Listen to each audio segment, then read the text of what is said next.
The pink and white bird standing on the wheel. That?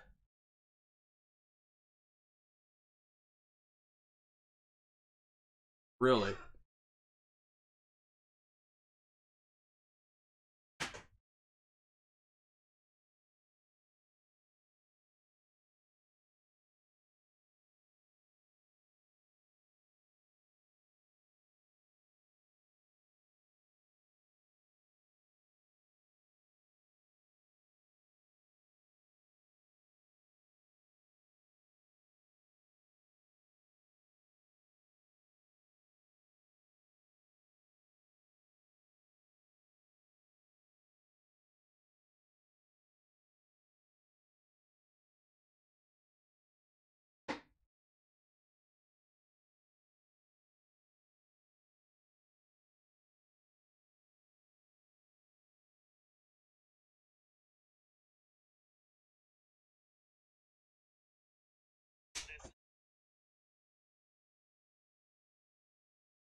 This is the IHN show.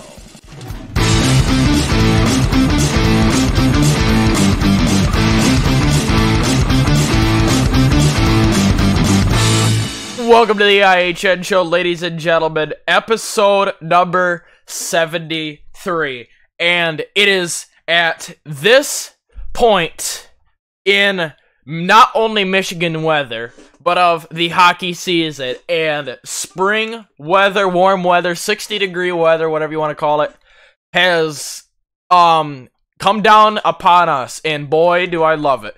Not only do we have playoff hockey, but it's for me, the most exciting time of the year, and when the action and the intensity is twice as much. Oh, for sure. So, dumbass, there we go. That's better. Jeepers, starting off strong there. Jeez. All right. Yes, playoff season is upon us. NHL draft season is upon us. It is going to be a very busy time of year now. Yep. Let's see. We got the NHL draft is in about 2.5 months. It's usually around the end of June. Yep. Let me see here. Playoffs start Wednesday when we actually record again. Yep. So actually, we don't even have to go through any schedules today. Yeah, we'll go through some of them. Yep. What else do we have? Cruising for a bruising. AHL playoffs start next week. Yep. I have news about that when we get there. ECHL playoffs are already going on, right? No. Hold on. Let me do a quick fact check on that. I think they're already going on. OHL, they are not. OHL playoffs. And WHL are going on. Yep, they're balls deep in the playoffs right now. Yeah, they're already in the second round. They're halfway done with the second round. Yeah. What's UCHL is going to start. It's busy time of year. Yep. And it all comes down, a lot of the times, 16 teams down to only one trophy. So, yep. We got a lot to go through today, so we are going to start it off right away. What did you do this weekend? I did not a thing this weekend. Well, that's a bunch of BS you did. Yep, just had to go to work the whole time. Yeah. Well, on Saturday, I went over to his house to have his mom's famous lasagna. Oh my gosh, dude, it was killer. Oh, delish. Other than that, that's about it. Yeah. That was just after work. So, yeah. Alright. Yeah, we gotta go to work because we don't have enough people supporting the show, So we gotta work for it. Yeah, but that's alright. Keeps us young, keeps us in shape. Mm-hmm. Well, at least in my case, browned. Yep. Don't laugh at that. Alright. Alright. My shape is toothpick. Yeah, no. I was about to say something else and I stopped. Okay. So, yeah, no kidding. Let's go with that. Alright, I'm gonna move this mic a little bit closer. Jeez, it looks like I got a freaking sad erection going on over here. It's like this. Oh, jeez. Jeez, he needs some Viagra in his life. Oh. Alright, we're gonna go on to What Track Am I? My favorite segment. Somebody else's not so much. Yep. And it is going to be me who leads this circus off. Here is your first clue. I am a half-mile asphalt oval. Oh boy. Oh boy. What are these things again? And exactly 0.5 miles. So that pretty much gets rid of every NASCAR circuit track. It does. Every track in the NASCAR circuit. This would also get rid of it. It has a capacity of 20,000 people. Okay. So a lot, pretty good size. It broke ground in 1962 and opened in 1963 at a construction cost of $250,000 in that money, in that time. Holy crap. So if I do a little conversion thing here, I'll even stop the timer for you. Oh, that's nice. So if we do conversion, actually it'd be inflation calculator. Inflation calculator. I just thought about this. All right. We want 1962 to 2019, and the value is 250,000.00. All right, and calculate. That is just under $2.1 million. Holy crap. Rate of inflation is 737%. Good lord. I think it's a little bit more than 3%, you bastards. Mm-hmm. All right. Back to it. Start the timer again. ARCA currently goes to this track for one race every year. The banking is 12 to 13 degrees and turns 1 and 2, and 11 degrees and turns 3 and 4. So pretty flat track. The race lap record is set by Justin Lofton in a Dodge for ARCA in 2008 at 15.86 seconds. Nice. It is owned jointly by Roy Mott and ARCA president Ron Drager. Jeez. It is operated by ARCA and run as the sister track to Flat Rock Speedway in Flat Rock, Michigan, which is that's in Wayne County, which is the same county as Detroit. Yep, that's what I thought. And it's in the very bottom of Wayne County. Yep. Okay. As of 2016, the track currently holds one ARCA racing date. The race is held on Sunday afternoon in May for the ARCA Racing Series presented by Menards, and the ARCA Truck Series race is held the Saturday beforehand. USAC holds a national midget and sprint tours event at the track, ASA Late Model Series in April, and CRA Super Series in May. Winners, pretty well-known guy, at least in the Grand Rapids area. You got a minute left. For a race car driver, at least back in the 70s and 80s, is Mr. Bob Seneker. You got that right. He won three times at this track. Steve Schwab won 3 times as well. I'm kind of almost running out of hints here. Is this track? It is not in the state of Michigan today, right? Yeah, Okay. ARCA goes there. Okay. And it still has its classic Saturday nights events. Yep. You got 25 seconds left. This is in the city of a battle in the 1800s between what was a territory of Michigan and the state of Ohio. Really? It's in this city. It's in between there. You got 5 seconds. I have no idea. Was it in the book? Oh, it'd be for sure in the book, but you are out of time. Can't do the crime, don't do the time. The correct answer is Toledo Speedway. Oh, I've never heard of Toledo Speedway, but we've all sucks. Heard of the city of Toledo, yeah. Yeah, I would hope you've heard of the city of Toledo. Nope. Yeah, ARCA, that's like one of ARCA's bigger events, at least in the Midwest, I would say. So, yeah, maybe you can argue with me that all day. That's all right. So, all right, with that, unless you got something out to add here, Harold. Nope. All right, on to IndyCar it is.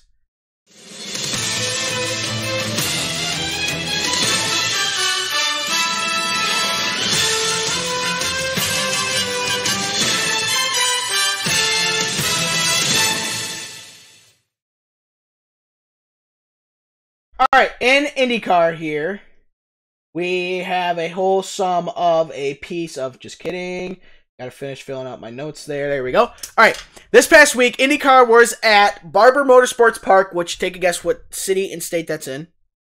Barber Motorsports. Park. I have no idea. Birmingham, Alabama. Oh, that's it. Well, it's in the general region of Birmingham, Alabama. Yep. Kind of like Chicagoland. It's called Chicagoland, but it's really in Joliet, which is like a half hour or so, 45 minutes outside of Chicago. So, like I said, it was at the Barber Motorsports Park. It was I believe, a 90-lap race. I can't find it on here. Yep, 90 laps. There was 17 cars of the 24-car field that finished the race on the lead lap. Everybody actually finished the race, supposedly. Nice. So, your winner here, who led... How many laps did you lead? Hey, come on, tell me how many laps he led. The winner, who led 74 laps, absolutely dominated the race, started on the pole, who won the extra $100,000 for doing so. Holy crap. Is Mr. Takuma Sato. No way. Who won the 2017 Indy 500? Yes, because... Yeah, it was 2017 because What's-His-Nuts won it this past year. Will Power, so that would have been 2017 because 2016 was the 100th running. That was Alexander Rossi. So yes, 2017 Indy 500 champion, Mr. Takuma Sato, finished first for Rahal Lanigan Racing. Second was Iceman, also known as Scott Dixon. Third, Sebastian Bourdais, the Frenchman. Fourth, Joseph Newgarden. Fifth was Alexander Rossi. James Hinchtown Hinchcliffe was sixth. Seventh, Marcus Ericsson, who is a rookie. Captain America, also known as Ryan Hunter-Reay, also known as RHR, was 8th. 9th was Simon Pagenaud. 10th was Felix Rosenquist, who was a rookie. Will Power was 11th. Zach Veach, 12th. Jack Harvey, 13th. Marco Andretti, 14th. Santino was Mr. Colton Herta, your Circuit of the Americas winner. There was a penalty right off the bat as... the number 20 of, I believe that's Ed Jones. Yes, got a jumping to start violation and had a drive-through penalty. The number 60 of Jack Harvey had a pit speed violation. See, my dad says you can't speed on pit road in IndyCar, and I said yes, you can. Because they have a pit speed limiter, meaning they push a button, you hold in the gas all the way, and it's pretty much like a cruise control. Yeah. You just have to, the only difference is you have to keep your gas in. It's like it's not, I want you to say, it's a rev limiter, meaning that the cars can only go... It's a governor. There we go. When you push that button, it makes the cars go only as fast as pit road speed. And my dad's like, well, that's a bunch of BS. So why don't they just let them... Like, how are you supposed to have speed down pit road? You can't speed down pit road. A, you either hit the button too late. Yeah. Or B, you push the button too early when you're leaving pit road. And so you get dinged for speeding. Kids these days. What else do we have? Pit safety infractions. There was 1, 2, 3, 4 of them. Between the 15 of... Oh, you really tested my IndyCar knowledge on who drives the 15. Graham Rahal. I should have known that. The number 19 of Santino Ferrucci. The 21 of Spencer Pigot. And the 27 of Alexander Rossi. All had post-race fines or post-race review for it. And an unsafe release from the number 21 of Spencer Pigot. Had a restart at the back of the field. And the number 88 of Colton Herta had a pit safety infraction as well, and a post-race fine at lap 86. Takuma Sato led 74 laps of the race. Sebastian Bourdais led 8. Alexander Rossi led 3. Scott Dixon led 2, as well as James Hinchcliffe, and Graham Rahal led 1. There was one caution between lap 58 and 64. Graham Rahal ran off course and had contacted number 59 of Max Chilton. What happened is they're coming to pit road, and right when you come to pit road at Barber, you go down through the last turn, I want to say. I'm trying to remember. Yeah, you go down the last turn, you go down the front stretch, and like right off to the left is pit road entry. Think of it as like Sonoma. Alright? So you're going down towards the hairpin at Sonoma, and pit road entry is on the left side. Yup. Okay, but it's obviously not a hairpin, it's just a sharp right turn at Barber. Yeah. Alright, so what happened is Graham Rahal was behind somebody, and he was going to dive down pit road. Well, Max Chilton was already going that way. He ran wide. Graham Rahal was in the groove, and then he turned to go down pit road, and, well, they ran into each other, and whoopsies. Oops. Max Chilton went flying into the tire barrier. Oops. But I guess he didn't have much damage because he only finished 2 laps down. So, that is that. We will... Let me see. Oh, excuse me. The current points standings is... I gotta find it. Excuse me. Stats. We don't want session reports. We want points. Give me points. Points. There we go. All right. Point standings being... actually, are you going by points? Yes. What? All right. Points standings. Joseph Newgarden is still in first at 125 points. Scott Dixon is now second at 98. Takuma Sato is third at 91. Alexander Rossi fourth at 84. At 81 points is the fifth place Colton Herta. Sixth is Sebastian Bourdais at 72. James Hinchcliffe at 71 and seventh. Eighth, Ryan Hunter-Reay at 66. Also at 66 is the ninth place Will Power. Marco Andretti in 10th has 61 points. Yeah.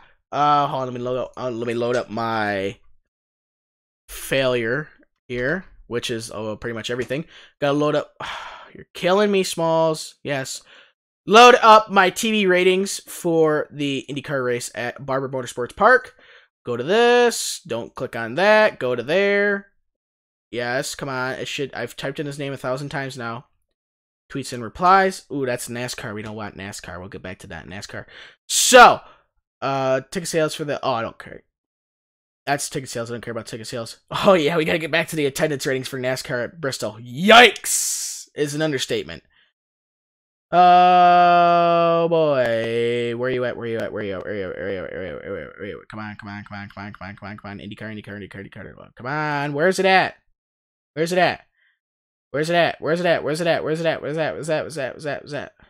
Come on, kill me, Smalls.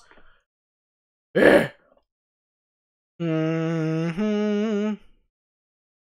Killing me, Smalls. Why can't I find this? This is April 4th, so this isn't... I'm looking for April 7th. A tweet on April 7th or April 8th. Killing me, Smalls. No, that's April 7th. I can't find anything for IndyCar. Maybe he doesn't have it up yet, which seems odd. But, hey, whatever. Alright. Anyways, we'll get back to IndyCar, that stuff later. All right, so that's that. I believe it is time to move on to Mr. Fun Fact. Go ahead. All right, my fun fact. Better that be. My fun fact is that we were talking earlier, the producer and he mentioned, or I forgot what my two fun facts that I had in my head before the show started today and before I got here to the office. And he mentioned one of them. One hell of an office. Yeah, and this ain't much of an office, but it'll work for now. And the fun fact that he mentioned was about Leon Draisaitl. And Leon Draisaitl, this season, got 50 goals. And Ovi got 51 goals for the Maurice Richard Trophy.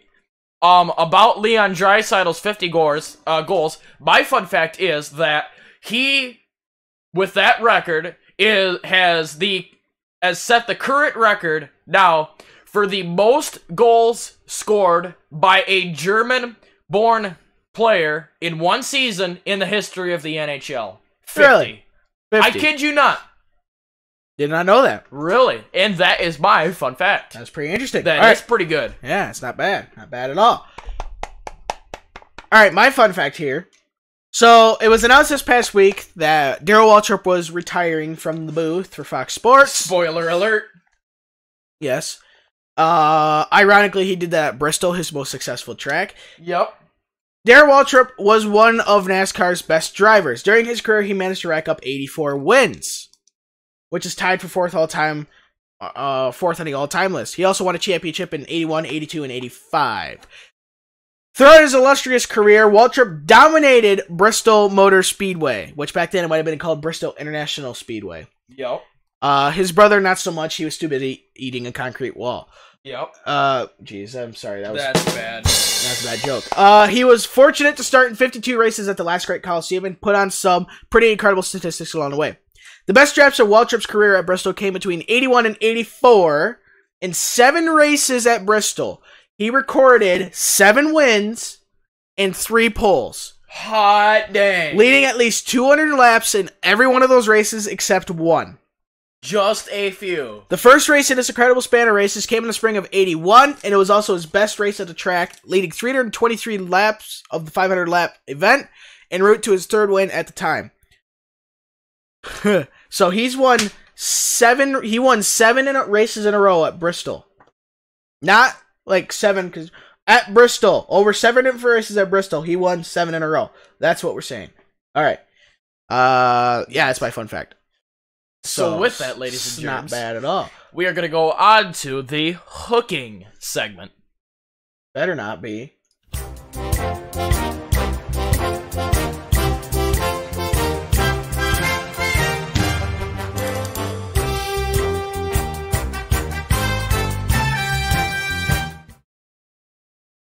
so I says, we're time to go with the scores. Yep, our scores. Wednesday, April 3rd, the Ottawa Politicians and the New York Blue Shirts were in Madison Square Garden. The Politicians got 4, and the Blue Shirts got 1.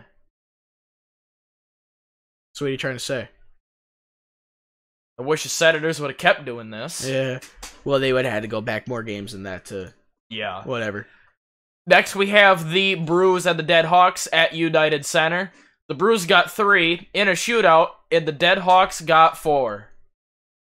And lastly, we have the Mighty Quackers of holy crap and Anaheim in Honda Center as they beat the Sizzlers 3-1, courtesy of Max Jones and their captain Ryan Getzlaf and Ryan Miller for only allowing 1 goal against the Flames' red-hot offense. Dang, did not expect that. Yeah. Alright, Thursday, April 4th, Goat Head.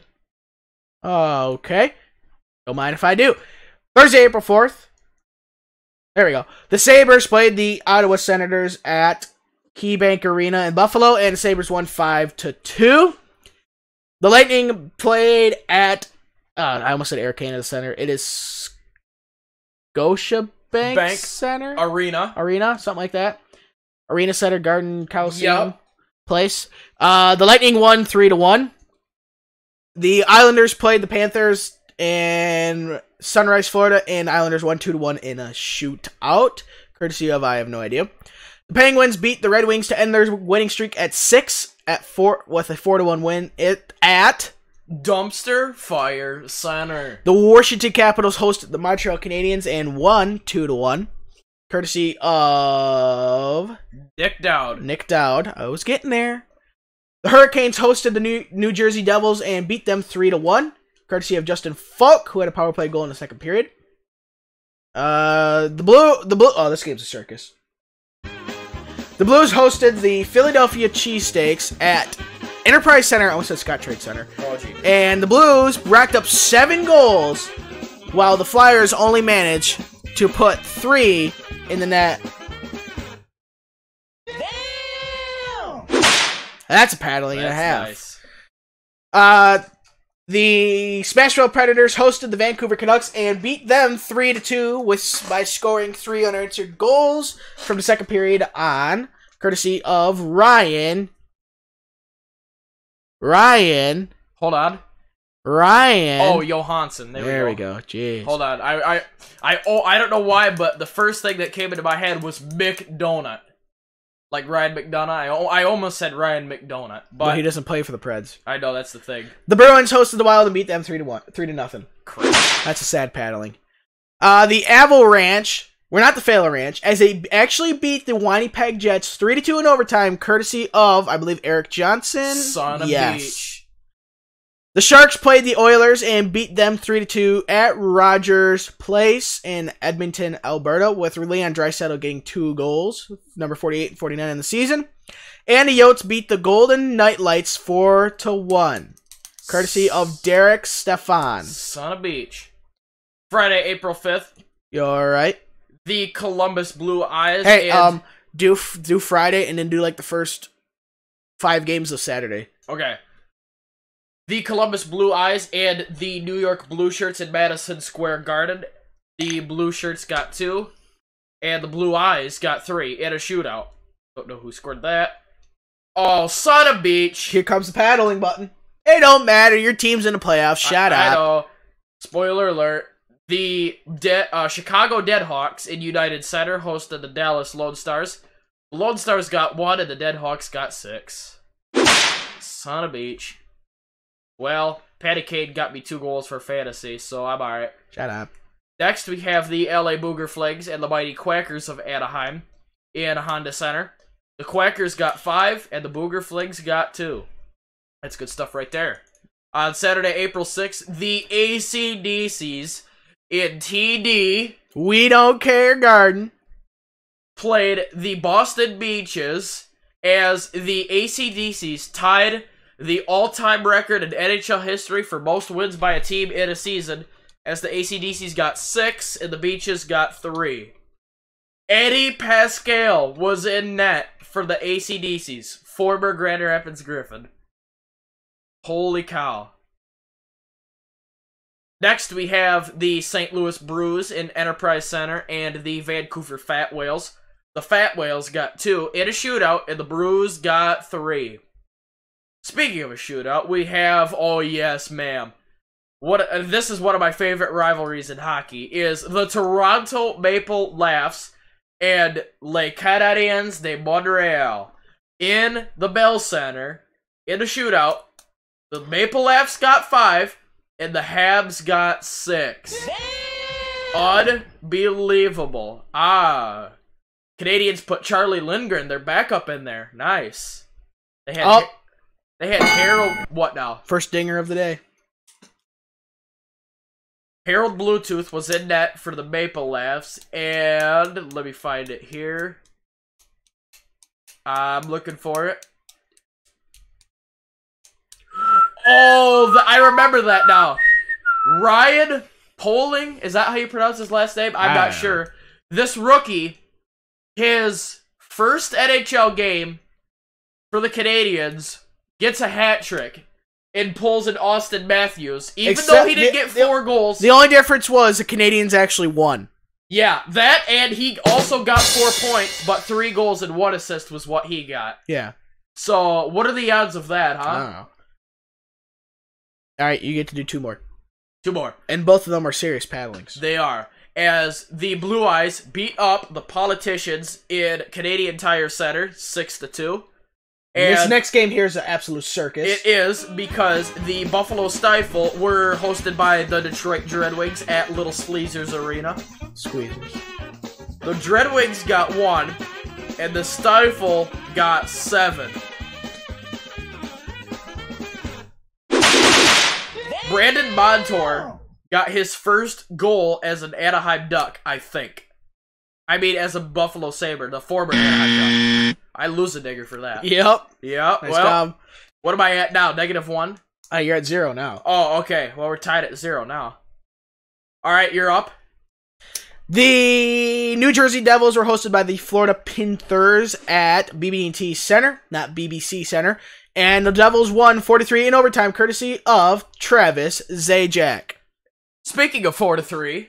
Yeah, speaking of 4-3, only not in overtime, as the Hurricanes beat the Flyers 4-3. And speaking of 4-3. And in overtime, the New York Rangers beat the other team in Pennsylvania 4-3. That is Attaboy Luthers. Good. Courtesy of Ryan Strome. On a snapshot. Oh, that's another dinger for you right there. That's real nice. The Battle of Barry Trotz happened at the last game of the year between the Islanders and the Washington Capitals.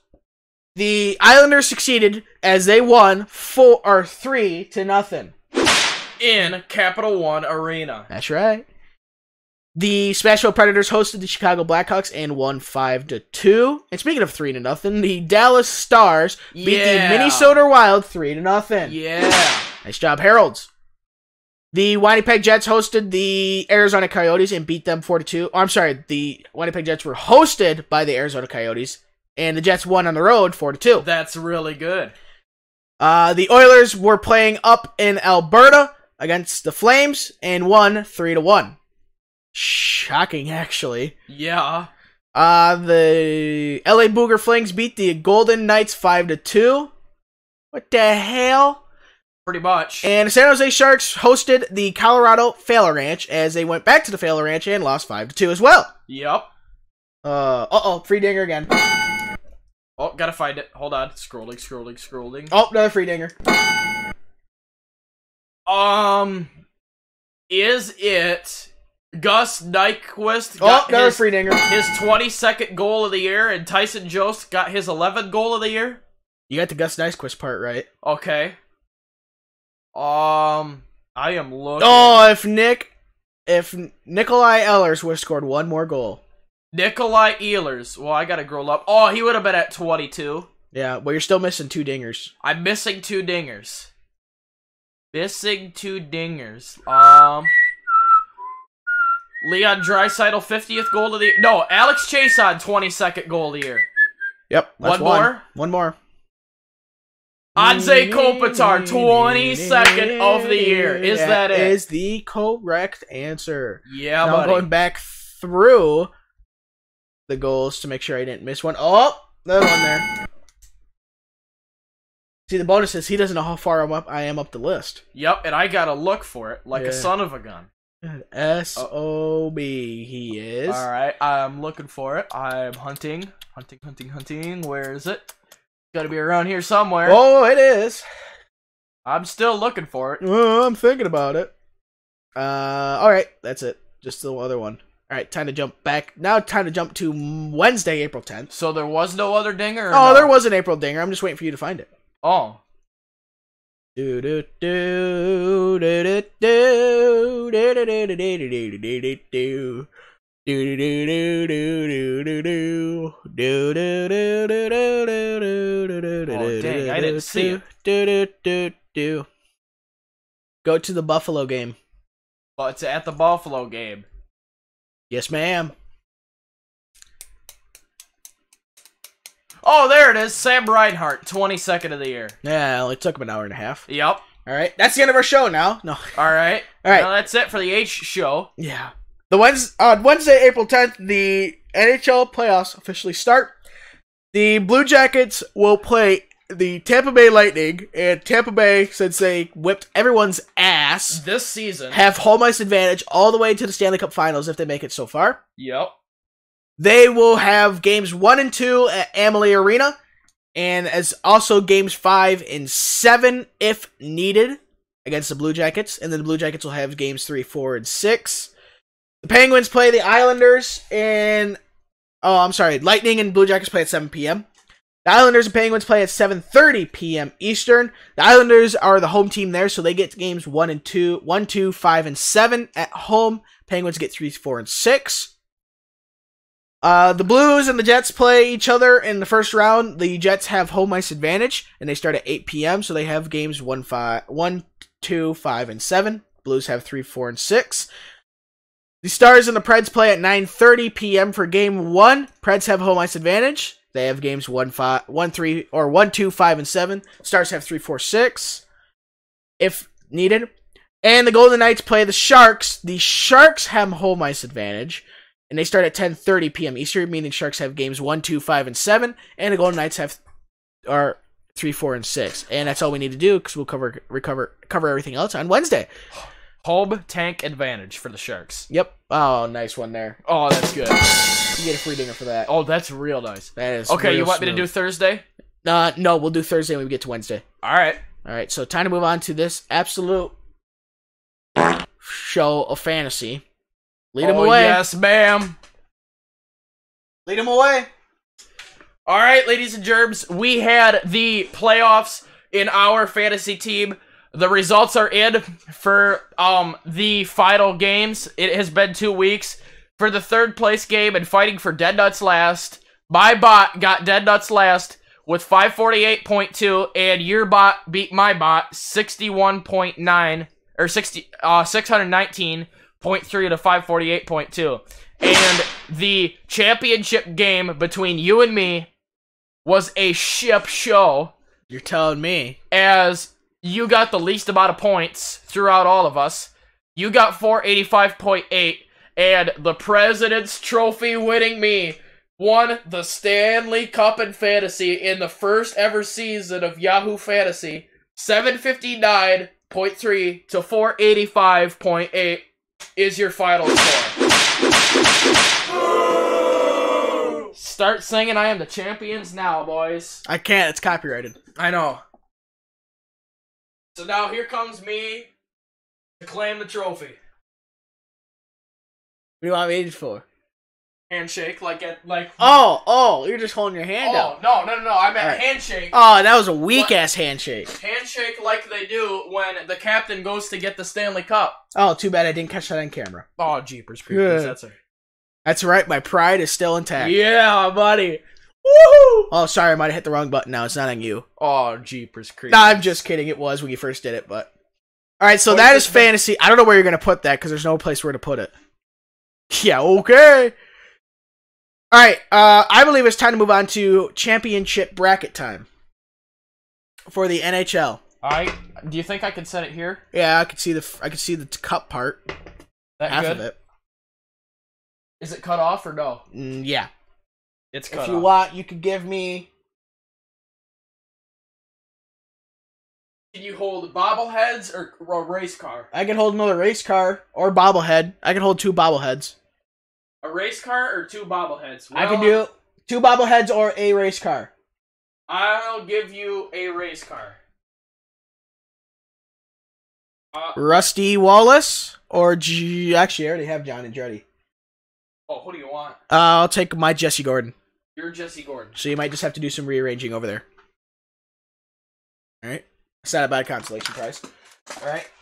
We'll put that there. Don't move. Put you back there. And there we go. Absolutely garbage. So, all right. That's that. Looks fantastic now. All right. Let's see how that looks on your side. You do that, and I'm going to go through the championship bracket for me. Okay. So, with NHL bracket challenges coming up, we have filled out one bracket, and we're only allowed to fill out one bracket for at least the IHN part. We can do as many as we want outside of this. But, so what you do is you go through your first round on each side, then you go through your second round, then your conference finals, and then your Stanley Cup finals. And then you put in how many goals you think will be scored in the Stanley Cup finals, and then you choose the games for just the first round. You don't do the second round, which is unfortunate. They used to do the second conference and Stanley Cup final. I don't know why they don't do that anymore.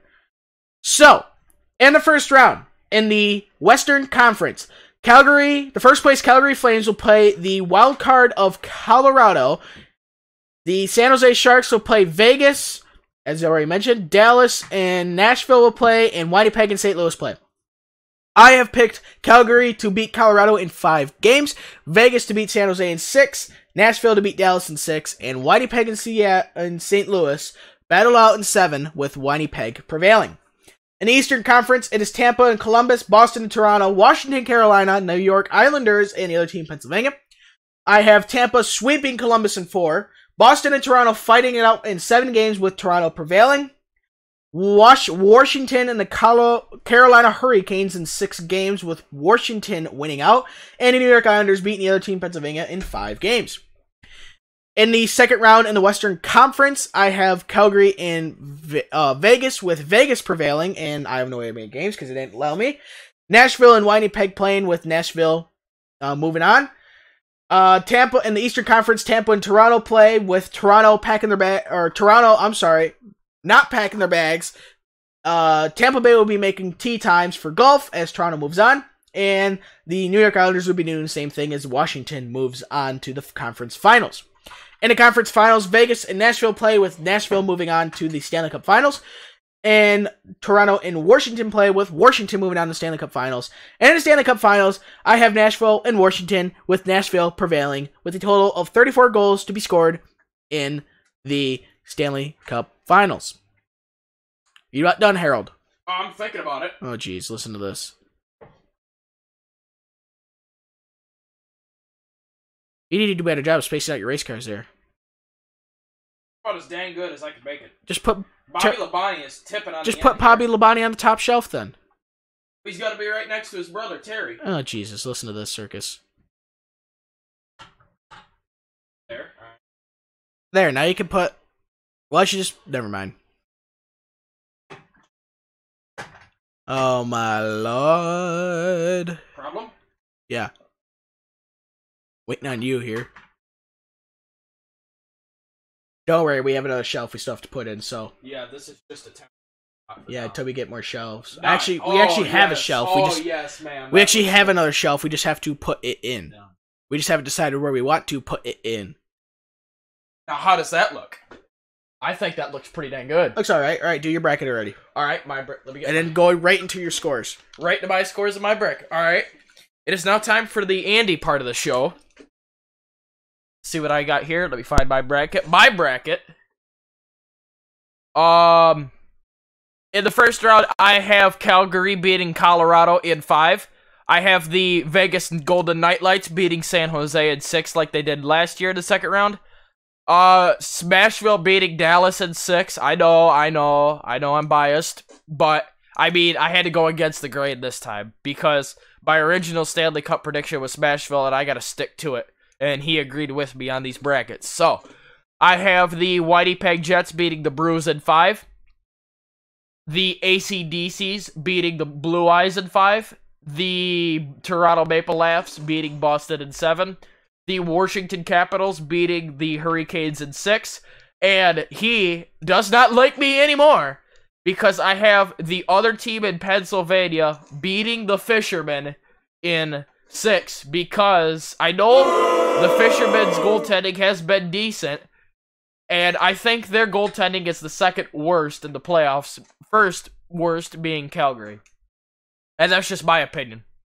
So with that, I have the Nightlights beating the Sizzlers in, it does not say how many games. You can't do the second and third and fourth round, right? Not right now. Oh, that's dumb. I have the Nightlights beating the Sizzlers. The Smashville Predators beating the Jets. The Toronto Maple Leafs, I have them beating Tampa Bay, and I think that's where Tampa Bay is going to choke because of the curse. And I have the Washington Capitals beating the other team in Pennsylvania. I have the Smashville Predators making it to the Stanley Cup Final, along with the Washington Capitals, and I have Smashville as well being the 2019 Stanley Cup champions this year. So with that, that is my bracket. Let me go bumping to the scores here. And first things first, of some important news. 1 is bad, 2 is good. And my news is, for the Griffin scores on Wednesday in Ontario, they were hosted by the Reign at 10 p.m. Eastern. The Griffins got 1, and the Reign got 3. Sucks. On Friday, April 5th, they were in San Jose to play the Barracuda at SAP. Not SAP Center. At 10 p.m. Eastern. Speaking of 1 to 3, the Griffins got 1, and the San Jose Barracuda got 3. Sucks. On San Jose, in San Jose is what I meant to say, at 4:15 p.m. Eastern, on Saturday, April 6th, they had a rematch with the Barracuda again in SAP Center. The Griffins got 4 in overtime, and the Barracuda got 5. Oh, it sucks. It does, and it does suck, and that is why I am wearing this shirt for you guys today, because we need to cheer on our Griffins as they're on a 6-game losing streak. Well, how long has Detroit had half a Grand Rapids teams up? Oh, about 6-7 games. Yep.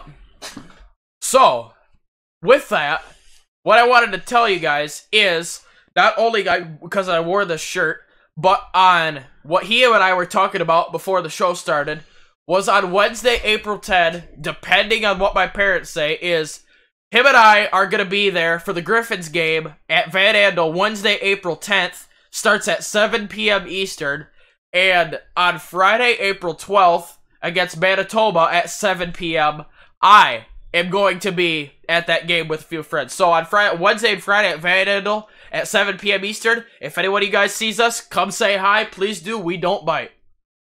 Not yet. Not yet, yeah. I will announce the last game next episode, and that's it for the Griffins. Now, I am going to move on to the Toledo Walleye here. For some reason, when I click upcoming and recent to see the schedule for Toledo, it doesn't say anything. But I know it sucks. They played, well, let me go to the ECHL scores. They played Brampton twice, then they played somebody else once. And I think it was Wheeling or somebody else like that. Terrible, isn't it? Yep. The horror. ECHL's website wouldn't even... Hold on, I got a backup website. Okay, let me give it a whack here. ECHL.com. Found it. Yeah, accept terms and agreements. Let me go to scores. Come on. Come on. Where's the scores? Scores. Scores. Scores.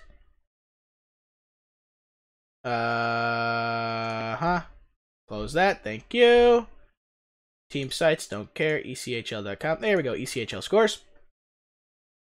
What are you trying to look up here? Found it. It was Wheeling. Okay. I got the Toledo Walleye scores. Found them. On my backup website. On the 5th, the Toledo Walleye hosted the Wheeling Nailers. The Walleye got 5, and the Nailers got 3. And then the day after should be on here somewhere. There it is. The 6th, the Beast hosted the Walleye. The Beast got 6, and the Walleye got 3. And then their last game, Toledo hosted the Brampton Beast in Huntington Center for the last game of the season. The Walleye got 3, and the Brampton Beast got 0. That is a paddling. And that is it for the Toledo Walleye scores. Now, playoffs is a different story. Playoffs is a different story. In the first round of the playoffs this season, we're going up against our biggest rivals of all time. It is the Fort Wayne Comets in the first round of the playoffs. It is going to be intense. I can't wait. Other than that, that is it. So now let's go on to the OHL and WHL playoffs. In the WHL playoffs, the Vancouver Giants have a 2-0 lead over Victoria in games. Spokane has a 2-0 lead over Everett. That is shocking. Edmonton has a 2-0 lead over Calgary in games. And Prince Albert has a 2-0 lead over Saskatoon. Now if I go over here. Or was it the other? It was OHL. Okay, don't get your paddling button ready. That is it for WHL. Yes, go ahead. I think it's fair to mention that the Toledo Walleye have home ice advantage. That too. So, just saying. Okay. The OHL playoffs is next. What now? I said in that best of 7 series. Yeah. The London Knights have a 2-0 game lead over the Guelph Storm. The Saginaw Spirit have a 2-0 lead over Sault Ste. Marie. The Niagara Ice Dogs have a 2-0 lead over the Oshawa Generals. And the Ottawa 67s have a 2-0 lead over the Sudbury Wolves. Alright, now, I'm going to announce the scores. All 8 teams, all 4 series played on Sunday, and you got to hear the scores. Get the paddling button ready. It is ready. The Niagara Ice Dogs beat the Oshawa Generals 5-1 in their latest games. The Ottawa 67s beat the Sudbury Wolves 5-0. The London Knights beat the Guelph Storm 7-0. And last but not least, our very own Saginaw Spirit demoed the Sault Ste. Marie Greyhounds 10, you heard it right folks, 10-1. I like how it got, like, more and more paddling as you went on. I know, I did that on purpose. That's nice. A nice feature, eh? Yeah, it's not bad. So, I can't wait to see what the paddling scores that, are for next game. Yeah, that come out of that show league. Well, It's not like Federal Hockey League, which is, like, real-life slap shot. But... Yeah, our local team, the Port Huron Prowlers. Speaking of FHL, they are going up against the Carolina Thunderbirds in the first round of the playoffs, and Carolina has well, there's only like home ice 6 advantage. teams. I mean, teams, everybody makes the playoffs. And there's only 4 teams in the playoffs. How does that work? I don't know. I would have just had everybody in the playoffs. Yeah. So, whatever. But, oh well. Whatever. Yep. Moving on. let's see here. That is it for OHL. So then that means USHL. The USHLA. I did not look that up. Oh. Well, better do it now. Who did you have next? I had moving on to your news or my news next. Oh, USHL. All right. Well, let's look that up. Because the Muskegon Lumberjacks, I think, are in the playoffs. They are, and they won their division title too. Nice job, Heralds. They're second in the league, and they're first in the Eastern Conference. Not spad. They're kicking A. No kidding. Their record is 40, 16, 3, and 1. We got a real-life Tampa Bay out of Muskegon. Yeah. Kicking arse. No kidding. You want to talk about kicking ass and taking names? Pretty much. Jeez. Let me see if I can find it. Tampa ain't got on them. Oh, yeah. Alright. It's not as bad as Samuel L. Jackson with Snakes on a Plane. Oh my god, that scene is so fun. He's just like, he's sitting there on the plane. He's just like, I am tired of these mother snakes on this mother plane. Oh, it's funny. How long does it take to get USHL scores? Found it. Alright. Hopefully. Oh, jeez. Killing me, Smalls. See, we need to get like separate computers here so we can just have things that are important to us untabbed. Yep. You know, you just start from left to right. You start with you start with a list of racetracks. Then you go to IndyCar. Then you go to well, yeah, I guess you just do for fun fact. You just go list everything for hockey, everything for NASCAR, and all that good stuff. But that's all right because we might change your show in about 6 months anyway, so that's a different story. I found the scores, and what it is it's the last remaining games listed from April 11th to April 13th, and it does not have the playoffs matchups listed at all. Well, they might not have everything set yet. True. So I guess we could just skip that for now. All right, skipping that. Moving on to news. Do you want to do your news first or my rumor first? Throw in a few news things and we'll do your rumor. All right. You have your 3 stars loaded? I don't have it loaded. Now I do. All right. I had it in my mind anyway. Hold on. The Ottawa Senators, when they beat the New York Rangers, denied Lundqvist his 450th win. That'll teach him. What it'll teach him. Not at all. Not a thing. He's probably going to play next season and get another win. And this is an on-the-state thing, but on April 4th in 2004, the Hurricanes and the Panthers played the final NHL game that ended in a tie. Wow. Because after that, it was the lockout, and then they went to a shootout. Yep. So, all right, 3 stars of the week. My 3 stars of the week. In third star of the week, we have my very own Alexander Radulov from my Dallas Lone Stars. Second star of the week is his ageless wonder, Pekka. And first star of the week is Vladimir Tarasenko from the St. Louis Blues. Third star of the week, Radulov got 2 goals, 4 assists, 6 points in 3 games. First star of the week, Tarasenko got 3 goals, 4 assists, 7 points in 4 games. And let's see Pekka stats. Oh yeah, that's nice. Pekka had a record of 3-0-0 in his last 3 games, with the goals against average of 2.0 and a save percentage of .935. It's not bad. That is pretty dang good. And that'll do it for my 3 stars. On April, well, depending on when this was loaded, April 3rd or 4th, depending on this article was written and when the game actually was, the Chicago Blackhawks honored the Esposito brothers. Son of a beach. And the only reason, I probably wouldn't have brought this up, but just considering it's an Esposito, and Tony Esposito, they did one last shift together for a pregame thing for the Chicago Deadhawks.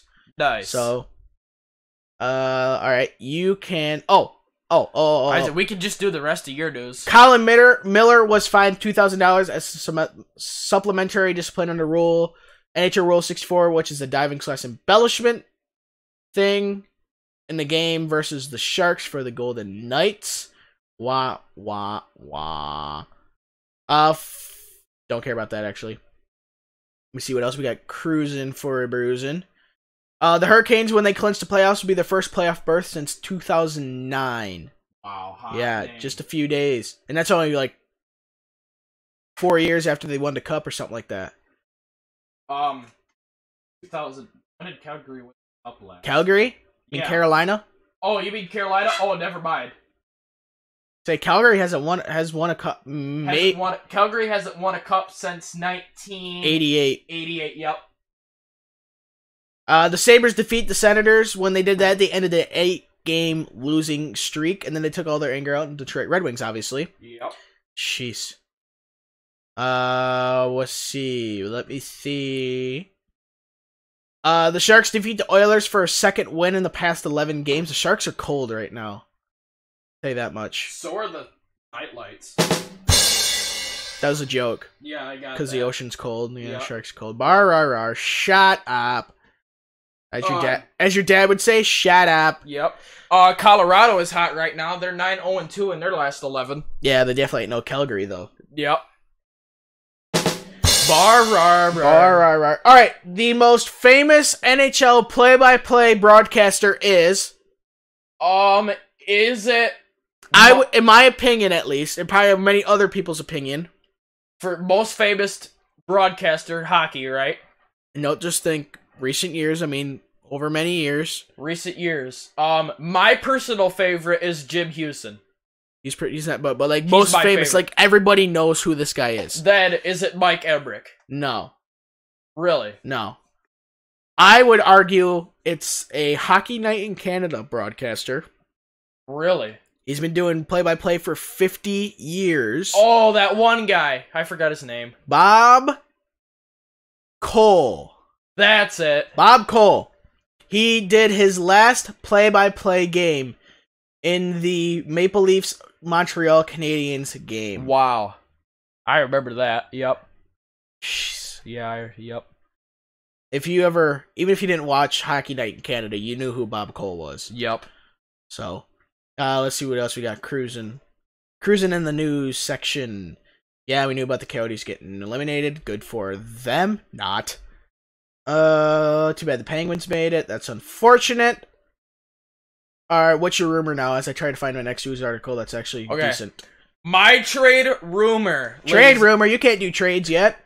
I know, but there's already stuff going around, and I heard it first on the Red Wings fan page on Facebook. Listen to this circus. This circus is Connor McJeepers has been talking to the Edmonton Oilers general manager about getting traded. It won't ever happen. I know. It probably won't ever happen. Even if he wants to be traded, Edmonton would not trade him. Exactly. Because he's got franchise player written on him. Well, it's not that. They would wait for his contract to be up. Oh, yeah. That too. They're paying the MF like $12 million a year. Yeah. I mean, there's like a sixth of your cap space right there in one guy. In this little article that I found, there is 3 potential teams that could have enough in trade for Connor McJeepers. Team number 1, the Montreal Canadiens. Oilers get rid of Connor McJeepers only to Montreal in exchange for Jesperi Kotkaniemi, Jonathan Drouin, Philippe Danault, Noah Olsen, and their first rounder. Okay. That I don't think will happen. No. But I mean, I'm not sure. But these are just rumors as to right now. Team number 2, the Buffalo Stifle. And based on what I've read on this article, I think Buffalo gets the best deal in exchange for Connor McDavid, but I mean, the general manager probably won't. This deal says Oilers get rid of Connor McDavid only in exchange for Casey Middlestat, Sam Reinhart, Alex Nylander, brother of Willie Nee, Rasmus Ristolainen, and a first rounder. I don't see that happening at all. Even just listen to that, there's not enough in there. Yeah, there isn't enough, and Edmonton gets the short end of the stick. Yeah, I would say. But it's the those best, first two trades deal for the other team. That's the thing. In those first 2 trades, Edmonton would definitely get the screws. Yeah. Team number 3 and the last team, our very own the Detroit Redwings. You want to hear this? Yeah, I do now. Oilers get rid of Connor McJeepers only to the Detroit Red Wings in exchange for Joey Hicketts, Michael Rasmussen, Anthony Mantha, Andreas Athanasiou, and Philip Zadina. I do not like that trade at all. Me neither. I do not like it. No, I would not like that trade at all either. Yep, I agree with you there. But just trade rumor. It is just a trade rumor. It's just gonna be a little getting dicey and racy. But I mean, the thing is, it's unlikely to happen. But I mean, it's just stuff to talk about. It's just controversy, you know. Oh boy. So other than that, that's all I got. All right. Luongo is undecided on future entering Panthers season finale. Well, he is an old timer. He said he'd be open to backup role if he returned for a 20th NHL season. The Maple Leafs have replaced Garrett Sparks with Michael Hutchinson as their backup goalie. Nice. Yep. Blah, blah, blah. Oh, Gretzky narrated a special on the Humboldt Broncos bus crash. Oh, nice. On a ESPN E60 1-hour special that aired Sunday at 9 a.m. There you which go. was yesterday, which I didn't know about. Yep. Until just now. So, hey. What else we got on here? Oh, that's an on this day. We don't want that right now. When the Ducks defeat the Kings, Gibson made 44 saves. That's double of 22. Jeez. I like it. Killing me, Smalls. Yep. Do you got anything else for news there? I am just waiting for trivia. Scrolling down the list. Yep. Carlson returned to the Sharks after a groin injury. He missed 17 straight games. Holy crap. And he is here in time for the playoffs and at least had one game to knock off the rust. The Tampa Bay Lightning unfortunately tied the NHL record for the most wins in a season, which was set by the 1995-96 Detroit Red Wings at 62, and they tied it, unfortunately. Yep. But Nikita Kucherov had 128 points, which is a new record for a Russian-born player. Hot dang. In one season. So... which is, yeah, hello. I see. I'm surprised he's not getting paid more than Stamkos. Yeah, that's kind of not right. Well, it's because he didn't really start kicking major ass. Yep. Until after. Yeah, so, moving on. Oh my god, I had to scroll so far through the news. I have to scroll back all the way to the top, kicking my arsenic. I'm on April 6th. I still got 2 more days to go through. Oh my gosh. Why can't you just get the stuff that I would be interested in? Obviously, Kucherov won the Art Ross Trophy. Yep. No shocker there. Ovechkin won the Rocket Richard Trophy. Yep. Or has won. Like you said, Julian Draisaitl was at 50 goals for most for any German-born player. Yep, in NHL history. Pretty cool. What was the old record, did it say? I don't know. I would assume the old record was probably set by Marco Sturm. Yeah, probably. I would assume. The Kings, when they beat the Golden Knights, handed them their 7th loss in 8 games. That sucks. Yeah. You want to talk about also being cold? Well, you said that. Yeah. The NHL draft lottery set. It is April 9th. Here is your, whatchamacallit.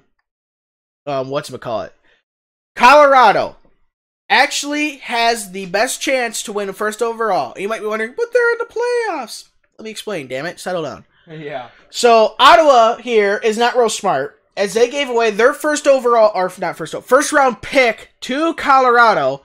So that means Colorado gets Ottawa's pick. Yep. So Colorado could actually get first overall even though they're in the playoffs. Yep. Colorado has an 18.5% chance. LA has a 13.5%. New Jersey 11.5%. Detroit 9.5%. Buffalo 8.5%. New Rangers 7.5%. Edmonton 6.5%. Anaheim 6, Vancouver 5, Philly 3.5, Minnesota 3, Chicago 2.5, Florida 2, Arizona 1.5, and Montreal 1. So, McDavid had to be helped off the ice in the Oilers season finale. He got an injured leg in the second period. Oh, yep, left leg. He didn't have any broken bones, but he'll have an MRI on it. That's all right. You got 6 months to get her fixed. Yep. Here you go. Facts and figures of the 2018-19 season. This past season had the most goals in NHL history. Yep. A total of 7,664 total goals were scored this season. There was an average of 6 goals per game. The second highest total in 22 years. That's nice. Behind 6.2 in the 05-06 season, which actually had the old record for the most goals in NHL history. But the reason why there's less goals per games, even though there's more goals, is there's one more team in the league. Hello, there's more games overall. Yeah. There's an extra 82 games overall. So, Ryan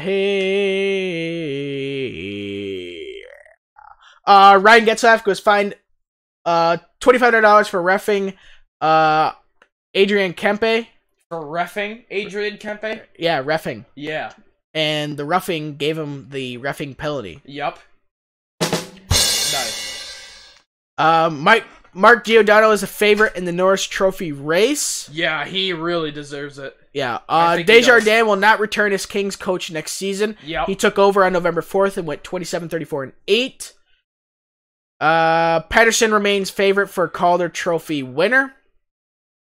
Where are we getting to the more coach news? Oh, Kessler might need career-ending hip surgery. Oh, yeah, I've heard of that. Poor guy. He had an operation in 2017 and missed the final 15 games of the season. Yep.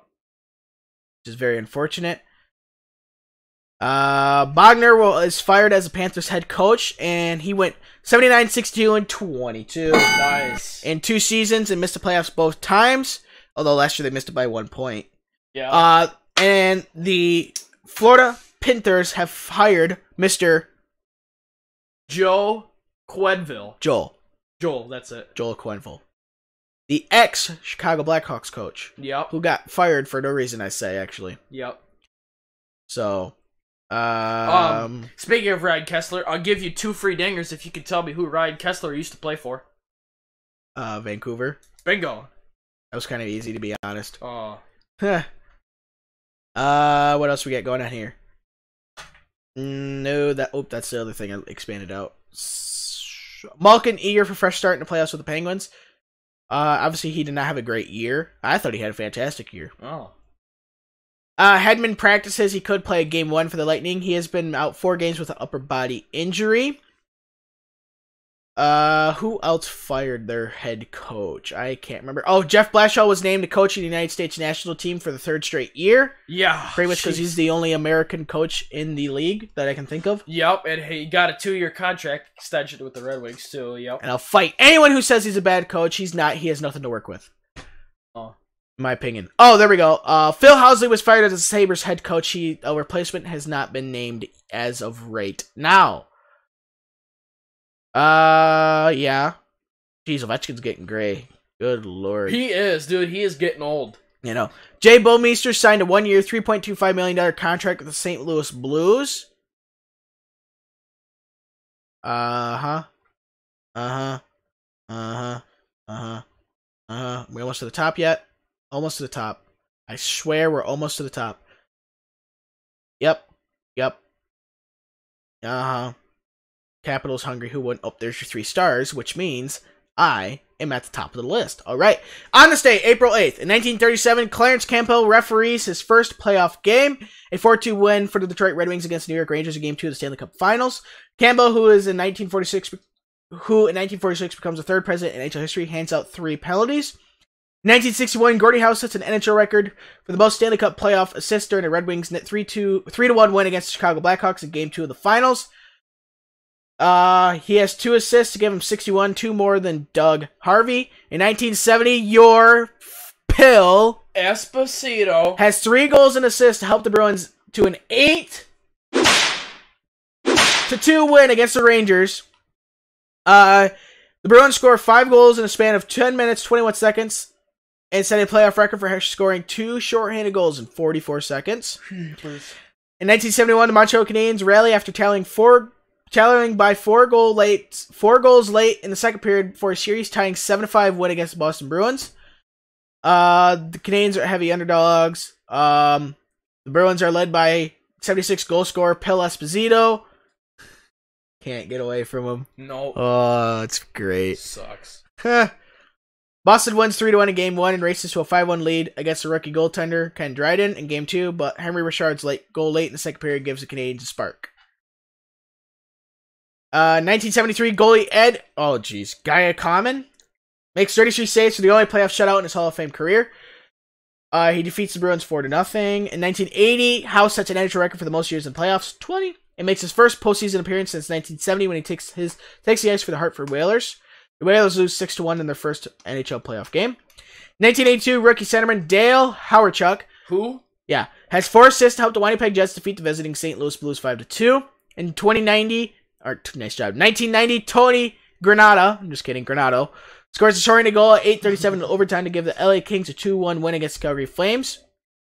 It's the 4th shorthanded OT goal in NHL playoff history, Stanley Cup playoff history. In 1996, after a name the franchise contest, the soon-to-be relocated Winnipeg Jets unveiled a new logo and will announce that the team will be known as the Phoenix Coyotes beginning in the 96-97 season. In 2000, the Toronto Maple Leafs surpassed the 100-point mark for the first time in team history when they defeat the Tampa Bay Lightning 4-2. The Maple Leafs are the last of the original 6 team to have a 100-point season. 2014, Mike Babcock passes Jack Adams for the winningest coach in Red Wings history when Detroit defeats Buffalo 4-2. It is Babcock's 414th win with Detroit. And in 2017, Austin Matthews of the Maple Leafs scores his 40th goal of the season. He's the second rookie since 2005 and the 4th teenager in NHL history to score 40 goals in one season. And in 2018, the Lightning win the Atlantic Division in Eastern Conference when the Florida Panthers defeat the Boston Bruins 4-2 at TD. We don't care, Garden. In a game rescheduled from January 4th because of a snowstorm, Florida wins its 5th game in 7 days, becomes up 1 point short of a playoff berth. Time for a little bit of trivia. Go ahead. All right, my trivia question is, who in the history of the NHL I don't know has the most Stanley Cup wins combined as a player and a non-player? What?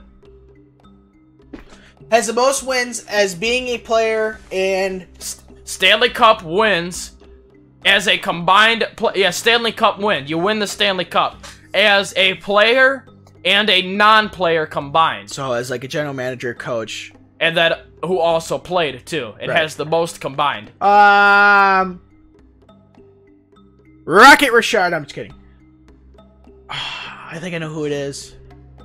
Born August 31st, 1931 in Quebec, Canada. December 2nd, 2004, he passed away December 2nd, 2014 in Quebec, Canada. 6'3", 205 pounds. Centerman, left-handed shot.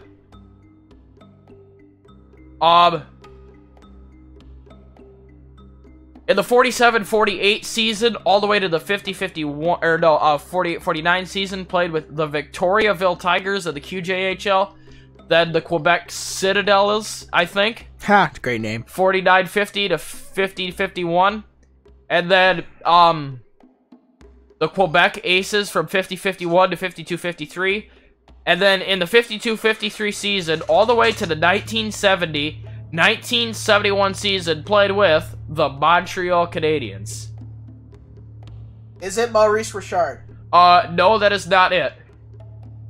He was number 4 and the captain of the team.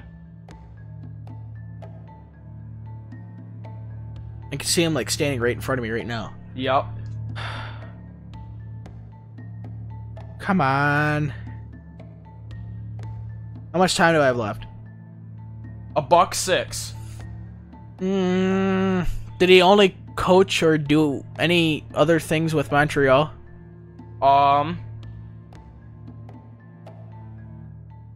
He won the Stanley Cup as a player in 56, 57, 58, 59, 60, 65, 66, 68, 69, and 71.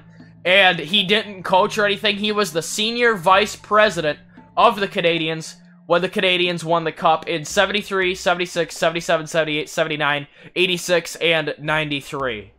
Jeez. How much time left now? 28 seconds. His initials. He has 17 Stanley Cup wins.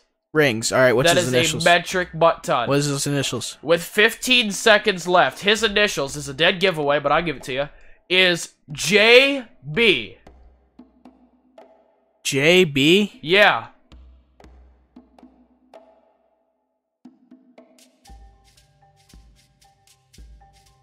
And the clock ran out. I'm brain farting. Who is it? Yeah, it is a brain fart. As the correct answer is Gene Bouleveau. Gene Bouleveau.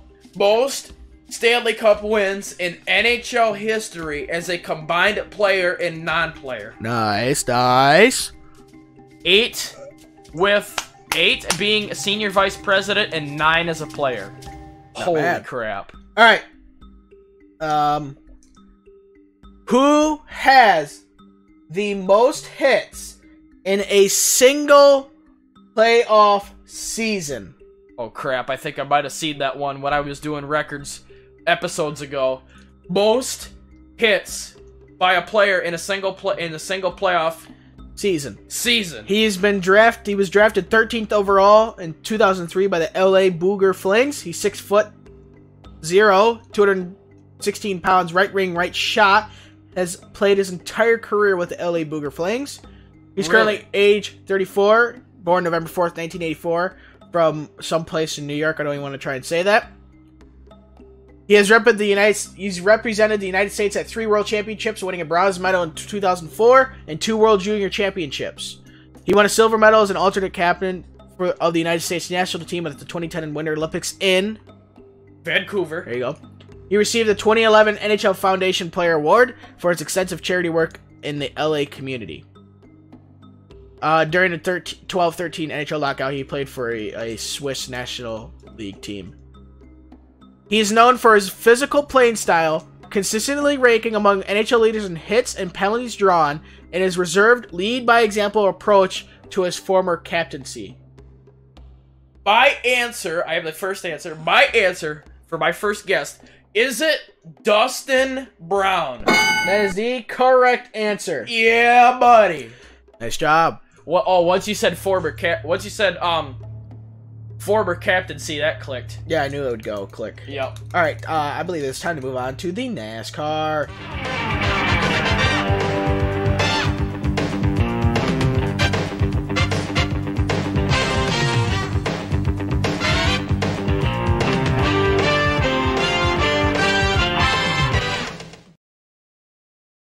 All right, in the NASCAR, this past weekend, they were at the very empty Bristol Motor Speedway for the 59th Annual Food City 500. It was 266.5 miles for 500 laps. The Shrub won the race. Son of a bitch. Big Bush, his brother, was second. Joey Logano third. Ryan Blaney fourth. Dennis, the Menace, Hamlin, was fifth. Sixth was Paul Menard. Seventh, Clip, with a P, Boyer. Eighth was Daniel Suarez. Ninth, Ryan, Rocket Man, Flying Ryan Newman. 10th was Jimmy Johansson. 11th was Chase Elliott. 12th, Matt DiBenedetto. 13th, Kevin Happy Harvick. 14th, Austin. I don't deserve to be in the playoffs, Dylan. 15th, Ty. My brother is Austin. I don't deserve to be in the playoffs, Dylan. 16th, William Byron. 17th, Martin Truex Jr. 18th, Bad Brad Keselowski. 19th, Kyle Larson. 20th, Bubba Wallace. David Reagan. 21st, Chris Boucher. 22nd. 23rd, Alex Bowman. 20th, in the 20 car was Eric Jones. 24th, 25th, Ryan Priest. 26th, Landon Castle. Matt Tiff, 27th. 28th, Michael McDowell. 29th, Ross Chastain. 30th, Daniel Hemrick. 31st, Bailey Curry. 32nd, Quinn Hoof. 33rd, Recky Stenhouse Jr. His dumb name is Jr. He wrecked himself out. Yeah, he wrecked himself 3 laps in. Yeah, that'll teach him. 34th, Corey LaJoie. 35th, Timmy Hill. 36th, Greg Galding. And 37th was Eric Almirola, who only completed 3 laps. The margin of victory was just under 3/4 of a second at .722. Nice. The average speed was 90.527 miles per hour. The race took 2 hours, 56 minutes, and 38 seconds. Your stage 1 top 10 was Ty Dillon, Clint Boyer, Brad Keselowski, Joey Logano, Jimmy Johansson, The Shrub, Ryan Blaney, the 21 of Paul Menard, 19 of Martin Truex Jr., and the 9 of Chase Elliott. Stage 2 top 10 was Joey Logano, Ryan Blaney, Ryan Newman, Brad Keselowski, The Shrub, Kurt Busch, Chris Boucher, Clip Boyer, Austin Dillon, and Daniel Suarez. There was 29 league changes among 9 drivers. Chase Elliott, Clint Boyer, Ryan Blaney, Dennis Hamlin, Eric Jones, Ty Dillon, Brad Keselowski, and the Shrub. Son of bitch. The next race is April 13th for the first night race of the year at Richmond Raceway. It's not bad at all. The TV ratings for the NASCAR at Bristol was a 1.7 overnight rating, which is not a direct comparison. Last year got a 1.5. But last year's race was run on a Monday because it got postponed due to rain. And that was run on Fox. This race this year was run on FS1. So, the Shrub won the race, and he really needs to shave his face, get the pubes off. It looks like hell. The average attendance at Bristol Motor Speedway. Bristol holds 162,000, roughly, give or take a few thousand people. At the race was an estimated 38,000 people. Jeepers creepers. It was so empty, you could have mistaken it for a bush race. Oh, jeez. It was so empty, they had turns 1 and 2 and 3 and 4, those grandstands blocked off.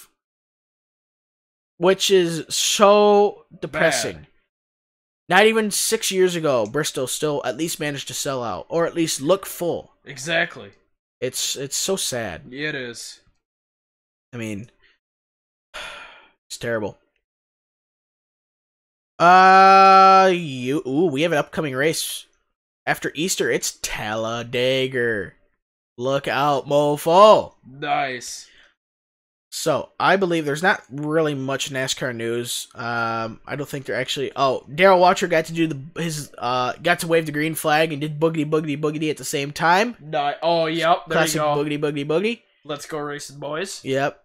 Well, when Danica was in it, it was Let's Go Racing Drivers, but... Yep. Alright, I got nothing for news. I believe it's time to move on to the good old... Who had that number? Go ahead. Alright. One last thing before I get into who had Damn it! Number. Every single time I forget to do fantasy... Son of a bitch, take a dinger away. Alright, well, now you're back down to 2. Oh, great. 2! Yep. So, this past weekend... God, every time I forget fantasy... I'm sorry about that. No, you're not. So, in fantasy, just to recap, I picked Kyle Larson, Andy picked Kevin Happy Harvick, Richie Rich picked The Shrub, and Big Mitt, picked Big Bush.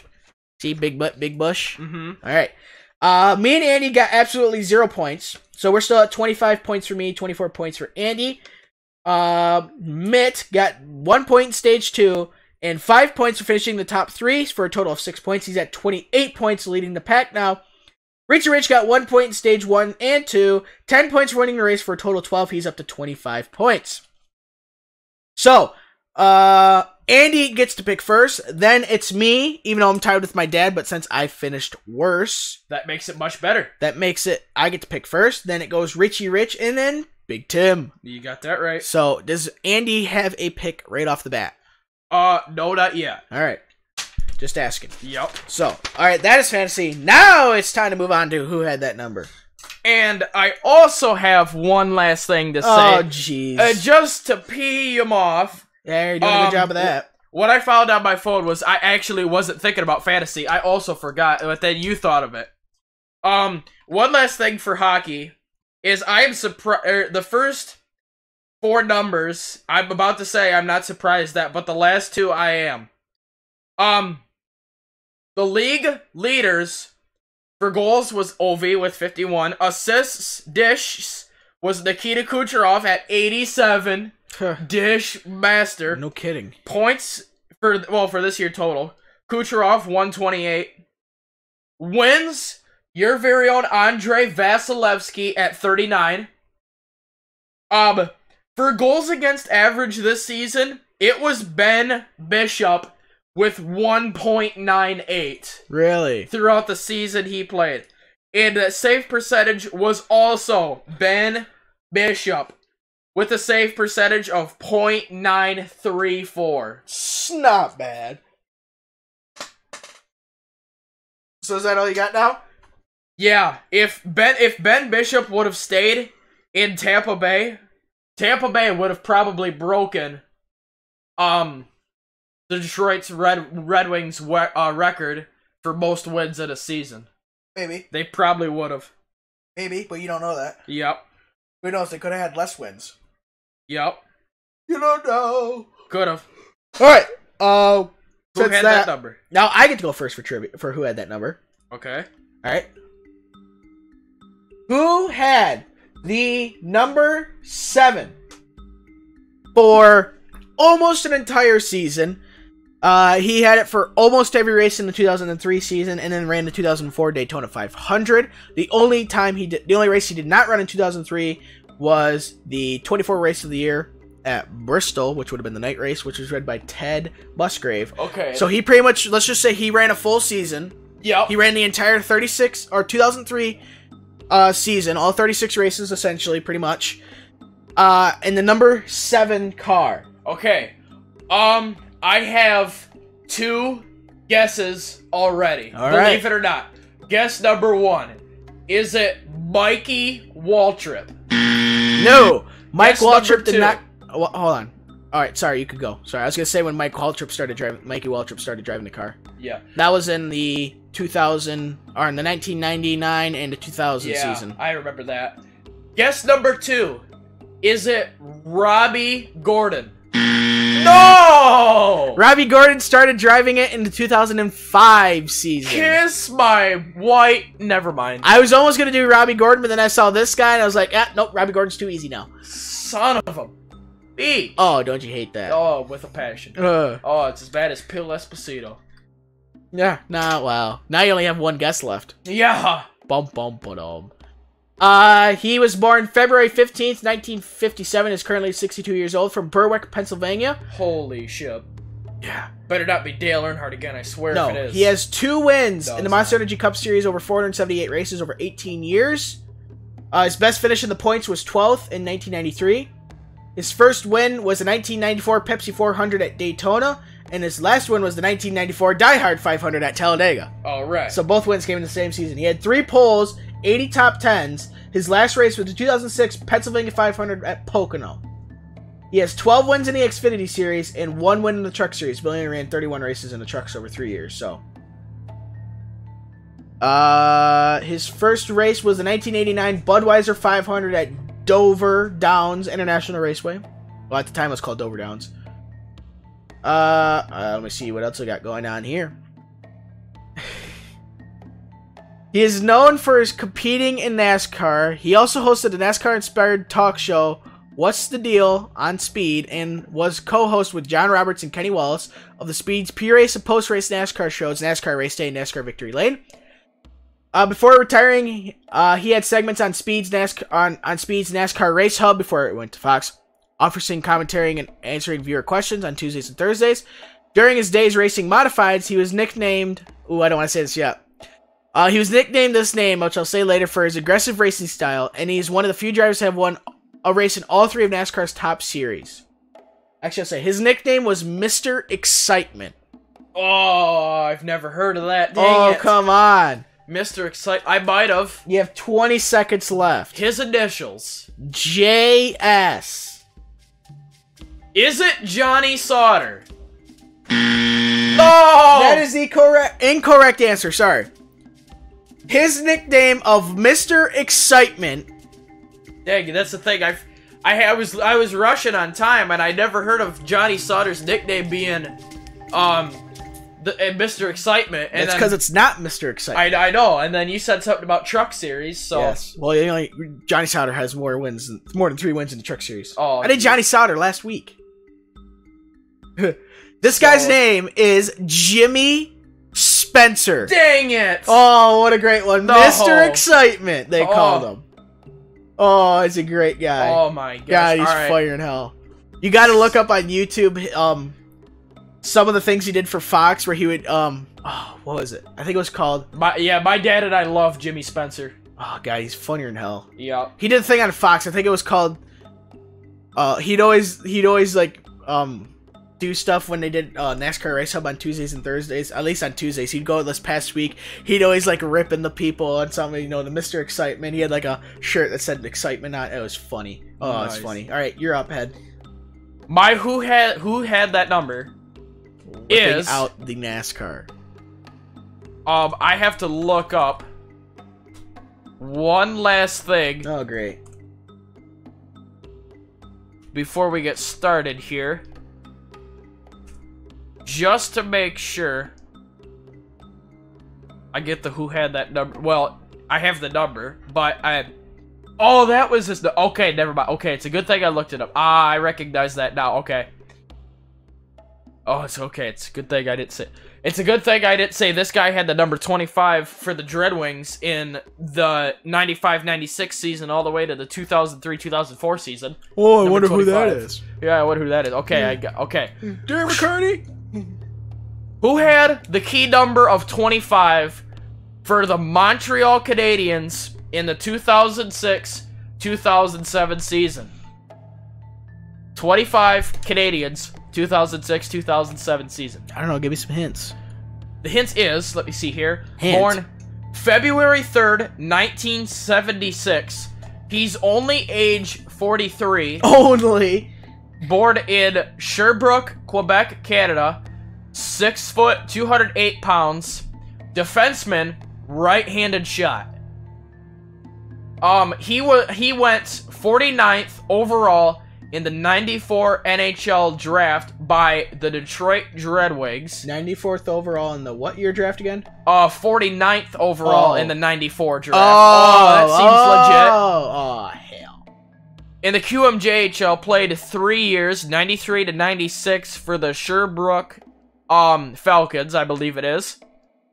From 95-96, he played 4 games in the AHL with the Adirondack Red Wings.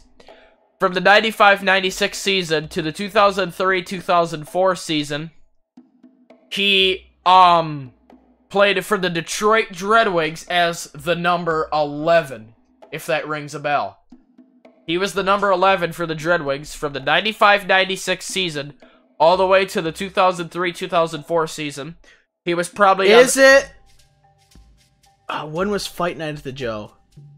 That 96? I think so. I want to say, is it Mike Knuble? That is the incorrect answer. What number was Knuble with Detroit? 22, I think. Oh, yeah, that's right. Oh, 22. You gotta love that number. And played for sub-foreign league and foreign team in the lockout year 2004-2005. In the 2005-2006 season, all the way to the 2008-2009 season, played as number 25 for the Canadiens those years. In the 2009-2010 season, he only had 19 games with the Hartford Wolf Pack, had 868 career games played, 203 points, 516 penalty minutes. How much time? 40 seconds left. He was a good penalty killer from what I remember of this guy. 3 Stanley Cups. He represented Canada at the 2003 Men's World Ice Hockey Championships, where he won the gold there and recorded 2 goals, 3 assists in 9 games. What's his initials? He has 1 daughter with, I'll give you a couple more seconds, with 20 seconds on the clock. His initials is MD.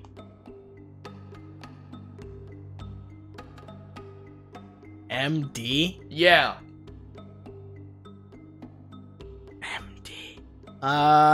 Wait, well, hold on. You said he's Canadian, right? Yeah. Okay, I just wanted to make that. I want to make sure of that. So he's from Quebec. That means he'd be French Canadian, most likely. Quebec, Canada. Yep.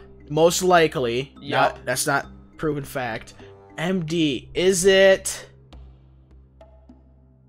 No, that's not his. My God. What is his daughter's name that you said before I cut you off? Like his daughter's first name. Amelia. Not last name, not Earhart. I was thinking about it. Yup. God, I'm gonna hate myself. Who is it? Okay, I just say it. Time did run up, and this guy's name is, I don't know if you've heard him or not, but I've heard this guy a lot of times, and he played with the Red Wings for 9 seasons. I did not know until today that he used to play for the Canadians. His name is Matthew Dandino. Oh, that's Dandino! That was him. Oh, I forgot about Dandino. Oh, yeah. Okay, I think we're good on who had that number. That's a good one. That is, oh, yes, ma'am. That's a good way to end the show right there. Man. Here, look, what, you want me to throw you a Santa hat? No. Yes. Dandino, you gotta be kidding me. Yep. Alright, I think we're even. You got me with Jimmy Spencer big time. Yeah. And Jimmy Spencer. You got me with, or I got you and Matthew Dandino. I'm surprised you never knew Jimmy Spencer's nickname was Mr. Excitement. I might have heard of his nickname before, but I'm just not sure. Mr. Excitement. That's the thing. Oh, yeah. Alright, thank you very much for watching this episode of the IHN Show. We certainly hope you enjoyed. If you did enjoy, please like down below and subscribe to be up to date with new releases. Hit the bell icon to be notified when we do upload a new episode. If you'd like to download the podcast on Apple Podcasts, just type in IHN Show. If you have Android, download the Podbean app. You can get it through there. If you'd like to follow us on Twitter, it's at IHN Show. If you'd like to help us make the show better and easier for us to produce, and in turn be more productive, please support us on Patreon, link to that down below.